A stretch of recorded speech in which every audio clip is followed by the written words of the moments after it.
सगळं वेळापत्रक करून 31 तारखेला हे सगळं सबमिट झालं पाहिजे आणि त्याच्यावरती क्रॉस झाली अशा स्वरूपाचं परत एकदा वेळापत्रक त्यांनी या ठिकाणी सांगितलं आणि आमची मागणी 4 दिवसाची मागणी होती ही अध्यक्षांनी या ठिकाणी मांडली.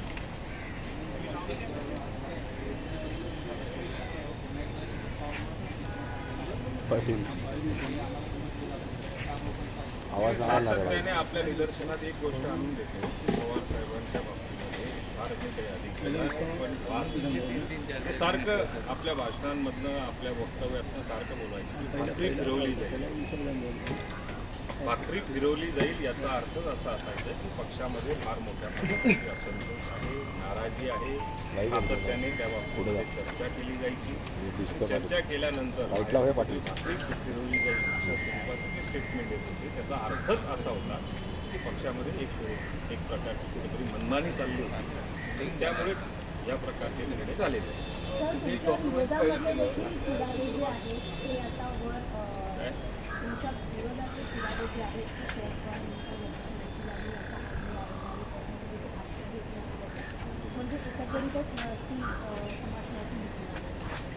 आता सगळे जे पुरावे आमच्या बाजूने जे होते ते सबमिट झालेले आहेत ते कायद्याला धरून आहेत घटनेला धरून आहेत जो आमचा अधिकार आहे ते सगळे आमच्या अधिकार क्षेत्रातले जे काही पुरावे असतील ते आत्ता कोर्टासमोर सबमिट झालेले आहेत त्यामुळे त्यांनी काय सबमिट केलेले आहेत त्याच्यापेक्षा आम्ही जे सबमिट केलेले आहेत तेच अंतिम सत्य असणार आहे आणि तेच अंतिम सत्य आहे.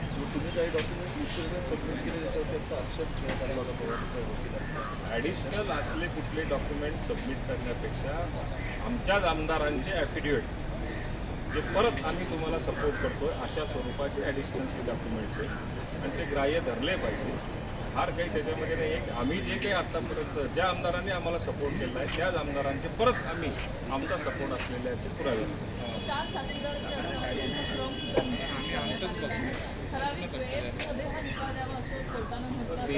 23 आणि 24 तारखेला पिटिशनर जे असतील त्यांची 4 साक्षीदारांची त्या ठिकाणी तपासणी 25 तारखेला टेंटेटिव्ह साधारण 25 तारखेला आमची साक्ष क्रॉस एक्झामिनेशन आमची होईल 26ला सुट्टी असणार आहे आणि 27ला परत दोघं पक्षकारांचं जे काय असेल ते म्हणणं त्या ठिकाणी ऐकलं जाईल आणि 31 तारखेच्या जो टाईम बॉन्ड कार्यक्रम करावा लागणार आहे ते टाईम लिमिट जे ठरवलेलं आहे ते 31 तारखेपर्यंत माननीय अध्यक्ष त्याच्या बाबतीमध्ये ठाम आहेत 31 तारखेपर्यंत ते संपवायचं. सर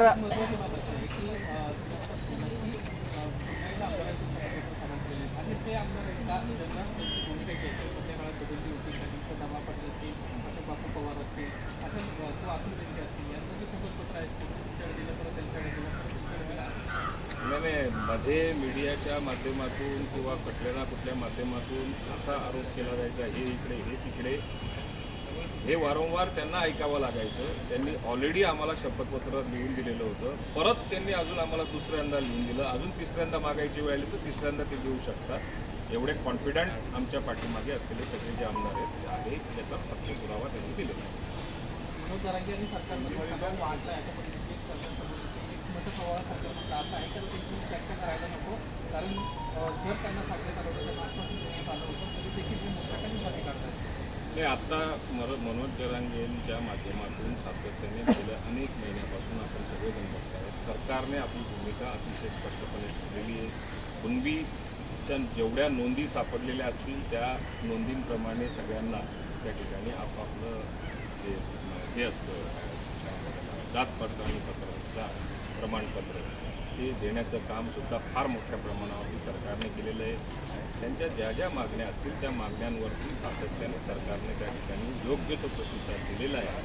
आत्ताही त्यांना विनंती केली होती काही काळानंतर आपण याच्यावरती ठोस भूमिका घेऊन हायकोर्टामध्ये किंवा सुप्रीम कोर्टामध्ये हे आरक्षण टिकण्याच्या दृष्टिकोनातून ज्या ज्या काही समित्या नेमल्या असतील जे अभ्यासक नेमलेले असतील की मराठा समाजाला कुठल्याही परिस्थितीमध्ये आरक्षण मिळालं पाहिजे त्या दृष्टिकोनातून सरकारने फार मोठ्या प्रमाणावरती निर्णय घेतले त्या ठिकाणी कार्यपद्धती आपली अवलंबली आणि तरीसुद्धा हा मोर्चा काढण्याची आवश्यकता नव्हती. मला असं वाटतं माझं वैयक्तिक मत आहे सामंजस्य भूमिका घेऊन काही ना काही वेळ अजून दिला असता तर त्यातून अजून चांगला काहीतरी निर्णय झाला असता आणि तो होणारच आहे आणि होणार झाला असता म्हणण्यापेक्षा शासनाच्या वतीने सरकारच्या वतीने मराठा समाजाला आरक्षण कसं दिलं जाईल याच्यावरती फार मोठ्या प्रमाणात प्रयत्न केला जातोय.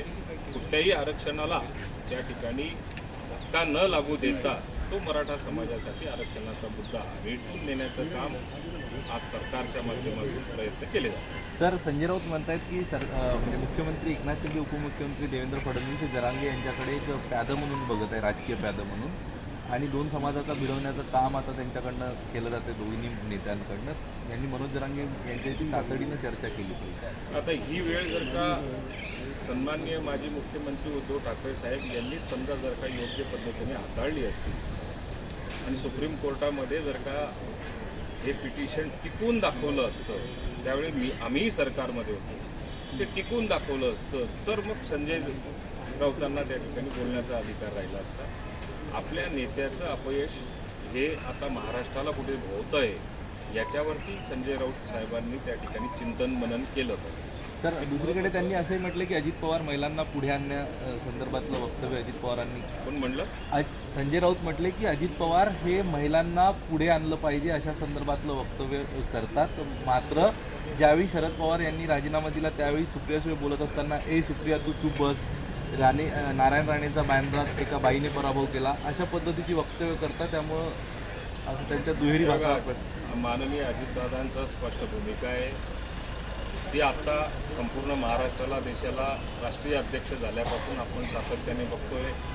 महिलांना सक्षम करणे आणि प्रत्येक घटकातली महिला, ही आदिवासी असेल, अल्पसंख्याक असेल किंवा बहुजन असेल, महाराष्ट्रातल्या कानाकोपऱ्यातल्या महिलांना संघटित करून फार मोठ्या प्रमाणावरती कार्यक्रम घेतला.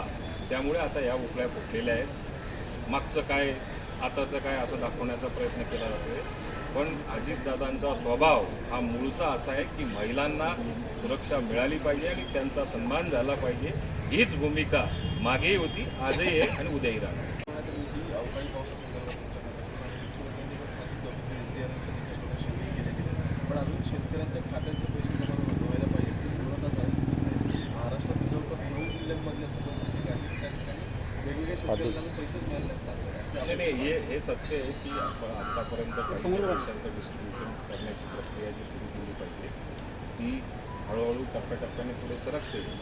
परंतु महाराष्ट्रामध्ये अवकाळी असेल, अतिवृष्टी असेल, गारपीट असेल किंवा दुष्काळ जो घोषित केला गेला 40 तालुक्यांकरता, त्या दुष्काळाकरता सदृश्य दुष्काळ परिस्थिती ज्या ठिकाणी, दुष्काळ सदृश्य परिस्थिती ज्या ठिकाणी दिसली त्याही ठिकाणी आज महाराष्ट्र शासनाने फार मोठ्या प्रमाणात अति तातडीचे निर्णय घेताना आपल्याला दिसलेले आहेत. आता निधीच्या वितरणाच्या बाबतीमध्ये जिल्हाधिकाऱ्यांच्या माध्यमातून तहसीलदारांकडनं जिल्हाधिकाऱ्यांकडनं आयुक्त आणि आयुक्तांकडनं आमच्याकडे ज्यावेळेला ते व्हेरीफाय होऊन येतात, त्यांचे KYC हे जे शेतकरी या ठिकाणी मदतीला पात्र ठरलेले असतात त्यांना ज्यांना मदत करायची असेल त्यांचं KYC सुद्धा त्या ठिकाणी अपडेट करावं लागतं. ते ज्या प्रमाणामध्ये जिल्हा स्तरावरून आमच्याकडे प्रस्ताव प्राप्त होतील तसं तातडीने त्याचे पैसे दिले जातील.